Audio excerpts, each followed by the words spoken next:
Hello again, everyone. Welcome back. Thank you for tuning back into my vlog. This is For the Love of Hiking, and today I'd like to give you guys a little bit of a rundown as far as my RV setup, why I'm out here, what I'm doing, kind of my current life, and what all goes into that a little bit. I'm going to try to make it a fairly quick video, hopefully under 15 minutes or so, and try to cram as much in as I can, so I'm going to move along pretty quickly. Starting off, this is my back room, my storage room. I live in my RV full time now, so of course I've got to cram a lot of stuff in here. I've got to have all my stuff to live, plus my stuff to make artwork, to do manual labor work, beach stuff, you know, just God knows what else I have in here. But yeah, it's crammed pretty tight to the gills, so be prepared for that. I've got storage pretty much everywhere I could possibly find it. A couple things you might want to be aware of as far as this RV goes. It's a very old RV. It's a 1988. It was actually produced the same month that I was born. So we were both born in the same month, April of 1988. So this RV is actually the same age as me. Fun fact. But that means that it's got its own issues. It's had a couple owners before me and some things that I'm working with. For instance, I don't have a fresh water tank on this RV. The back door here was originally made as a toy hauler for hauling around motorcycles or whatever the heck they had, which the door is very handy for if I need to haul big things that are not at the RV. However, it's a nightmare for dust.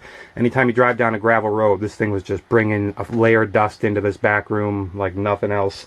So I taped it up for now. I don't really need to use it, and if need be, I can always cut the tape, roll the door, haul whatever in or out, and then tape it back up. So that's that. So no fresh water tank. The back door is like that. It doesn't have an onboard generator. I'll show you guys what I have for a generator later. It's not ideal, but it works. So that's that. And yeah, everything is pretty well packed to the gills. So I got my bike storage back here, dog stuff. All of these drawers and bins and stuff is all like jewelry making stuff, woodworking equipment, my Dremel's in there, you know, flea market stall setup stuff, because I do flea malls and stuff like that on the road. So that's what that all is. This is the art side of my studio and storage, I guess you could say. I've got a pineapple plant that's too big. This is the painting I just finished up last night. I'm pretty happy with it. That'll be going up on my site later today. Lots and lots of storage everywhere. I've got drawers and bins and just stuff everywhere. It's pretty dark back here and hard to see. But anyways, we'll move on. This is the rest of the RV. On this side, of course, we've got the bathroom with no fresh water tank.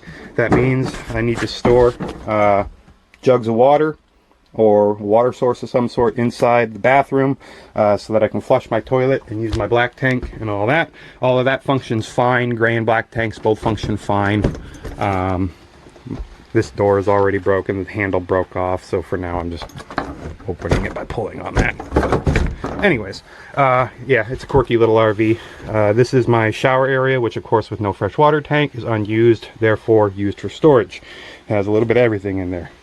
I'm using a cooler currently to keep all of my drinks and everything else that needs to stay cold, which of course means I have to keep up on ice, which is a challenge when you're miles away from town, but making it work. A lot of times I will throw my heaviest winter jacket over the cooler, and that helps kind of insulate it a little more. Another thing you should know about this RV is I currently do not have a working propane tank. I had one, and I still have one installed in the RV when I first purchased it. However, the fill valve for the tank has failed at this point, so I cannot fill it with propane until I get that repaired, and that's not exactly cheap to do. So for now, The stove and range do not work. The fridge and freezer only work on electric. I got my family photos, of course, all my drinks and stuff up here. But I'm working with it, so for the most part I don't use the fridge and freezer. I use the cooler, and instead of the stove I use camp stoves, and you know, that works. That takes care of it. This has been a learning lesson in compromise. You know, that's one thing you're going to learn if you ever get on the road like this, is you have to be ready to change plans and work with what you got and make it happen. So these two pantry cabinets here are stuffed to the gills pretty well. Microwave and popcorn toaster oven, all my dishes and such are up here, all jumbled around from driving a little bit. And I've got these D-rings. When I drive around I can clip these together, and those will help keep cabinet doors from opening. Otherwise, on other doors I've bought these child safety locks that click together, and those work pretty well. I've only had one of them break so far. That was on this cabinet. Down here I've got Brownie's Food and Water, and for those of you who have not met her or seen her before, this is Brownie. She is my Labrador Retriever mix rescue dog. She was a stray before I got her and kind of had a lot of issues, and now she's doing real good and she's happy to be outside, so you'll be seeing a lot of her, I'm sure, on the channel. And yeah, she's adorable and just loving, and all she wants is pets. So sweet dog. Got my TV up here. I watch DVDs on that mainly, though I do have an antenna that I can put up for cable if need be. Snack cabinet mainly, a little bit of DVD storage as well. This is kind of like daily use items and ibuprofen and everything else that I need up there. As you might notice on a lot of my windows, I've got this Reflectix material. That stuff is really handy for reducing the insulative draw of your windows, so that you keep your hot or cold in or out a little bit easier. This is like my workstation, I guess, my little spot that I sit. Got maps and such out, of course, all sorts of storage underneath the table, wires everywhere. It works though, you know, it works. You can get used to anything pretty much if it works.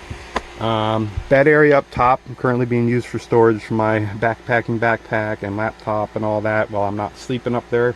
You know, I just put that stuff down below when I do sleep. I actually built in this wooden structure here, custom built when I first got the RV. That's my clothing storage. I've got all my underwear and socks in this bin, shirts in the second container, and pants and shorts and such in the back, with the bedding down at the bottom of that last container. I've tried to do a little bit of decorating in here, make it a little more homey. Those lights are nice when plugged in. I actually made these curtain dividers. It's just pieces of fleece, you know, sewn together like the blankets basically. I made it 2 sections, so if I need to, I can kind of just fold it up and get in and out of the cab. Otherwise, when driving, I just flip it up onto the bed, and it stays up out of the way. So that actually works really well, and I love the pattern on it. It's just really great. It's a great backdrop. Moving along as quickly as possible. Down here is all my cleaning, hygiene, or not hygiene, but cleaning stuff, bags, paper towels, air freshener, all sorts of stuff like that. One tip that I found for upholstery stuff, if you don't want to have to actually like wash the stuff thoroughly as often, I found this stuff in the automotive area. It's OxyClean Duo Wipes, and they've got abrasive material in it that when you scrub, say, the cushions on my couch here, it definitely helps get a lot of that dirt up and clean the cushions better than just a wipe or whatever would do. Sink I really don't use. If I wash dishes, I do them in a 5-gallon bucket, and I don't have fresh water tank, so it doesn't run. So that's storage, of course.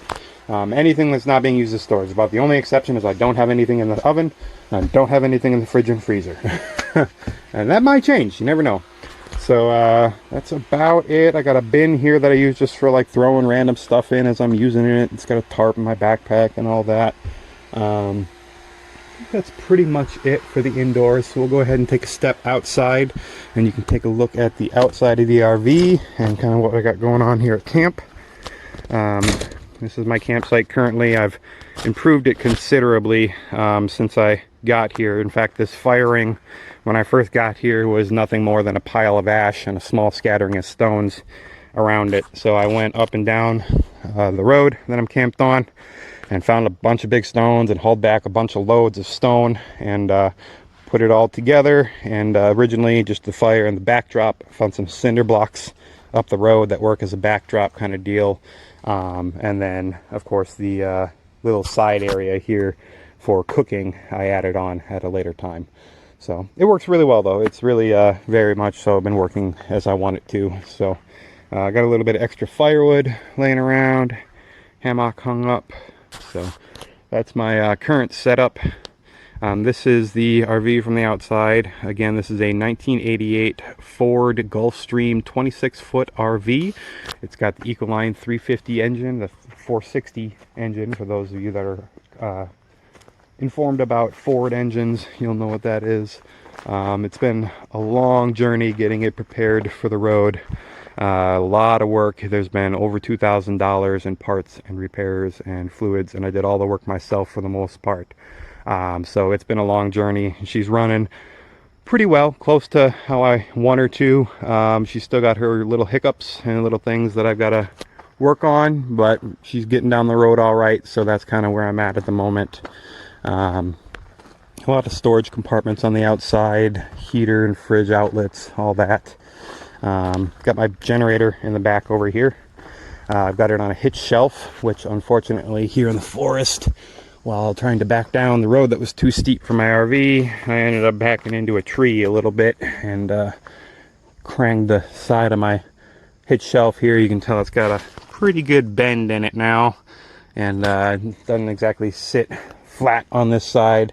It's still structurally pretty sound, but unfortunately, yeah, it's a little bent out of shape, so I'll have to address that at some point. But for now, I've got a little bit of a jury rig situation here to get the generator level and allow it to run.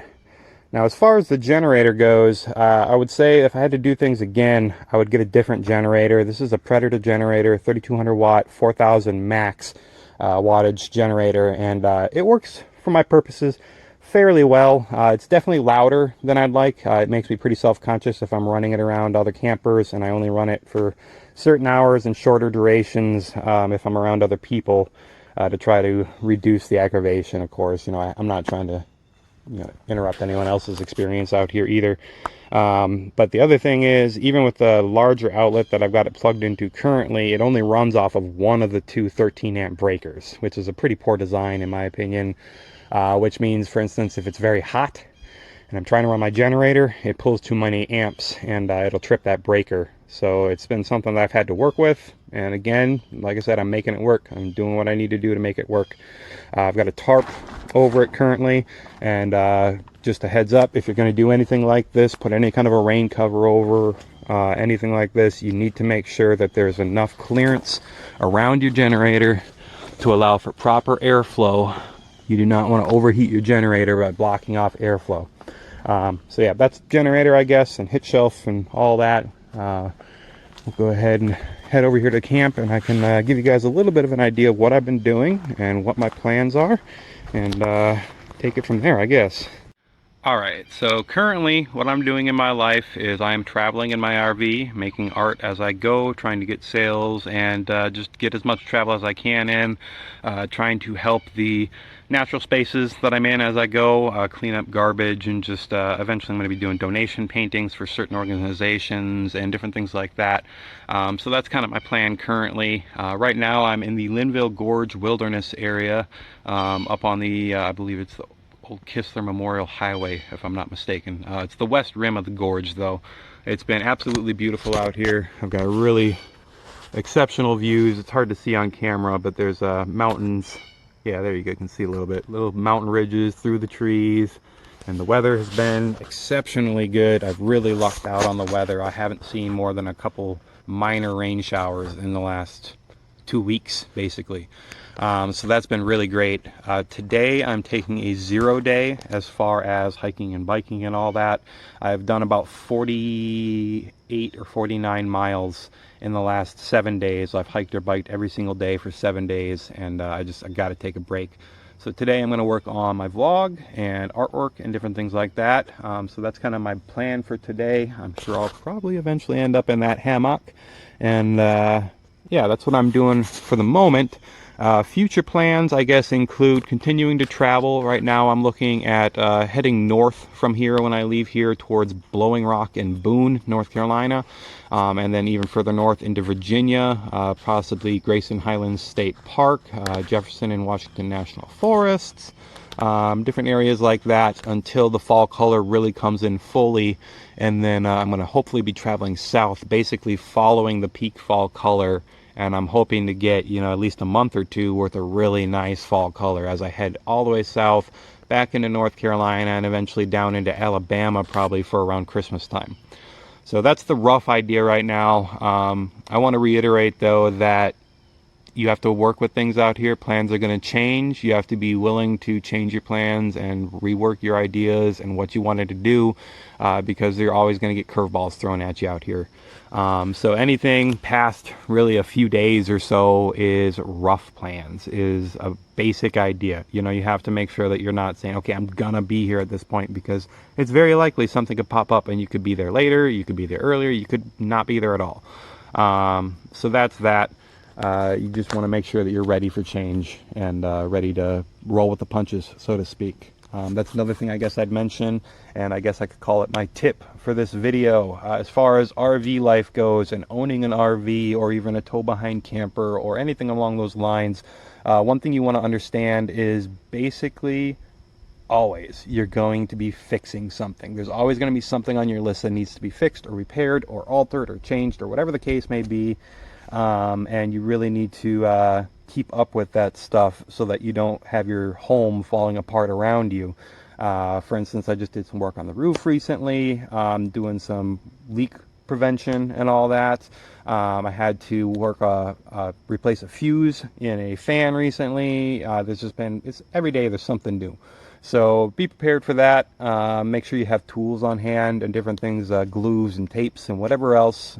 Make sure you have that stuff on hand so that if something breaks or happens along the road, you're not just stuck, dealing with that without being able to fix it. So that's my tip for today. Make sure you're prepared for constant repairs and bring your tools with and your materials with, and you'll be in pretty good shape, I think. So trying to think if there's anything else I wanted to cover in this video. I guess that's about it as far as the RV and what I'm doing in my life currently. I've always been very inspired by nature, especially in my artwork. I've been very nature inspired, and it's been my dream to be able to go out and do this for years now. It's taken a lot of dedication and work and time in building my business and getting this RV in good shape in order to be where I'm sitting right now. So it really feels good to be out here finally and have this going off pretty successfully and all that. Even with the minor hiccups, as long as you're, living, as long as you're waking up every morning and getting things done and hopefully doing a little bit of what you like, that's all you can really ask for. So that's currently my life and what I'm doing. I guess for the next couple days, what my plan is, today is a 0 day, and then tomorrow I'm hoping to hit the Babel Trail or Cabin Trail, or possibly both. They're up that direction on the west rim of the gorge, and they are trails that follow from the ridge of the west side of the gorge all the way down to the river at the bottom of the gorge, and then you come all the way back up afterwards. So it's a very strenuous hike. It's about a 1,250 foot difference in elevation, and the longest of those two trails is only 1.3 miles long. So that's a lot of elevation gain for a short distance.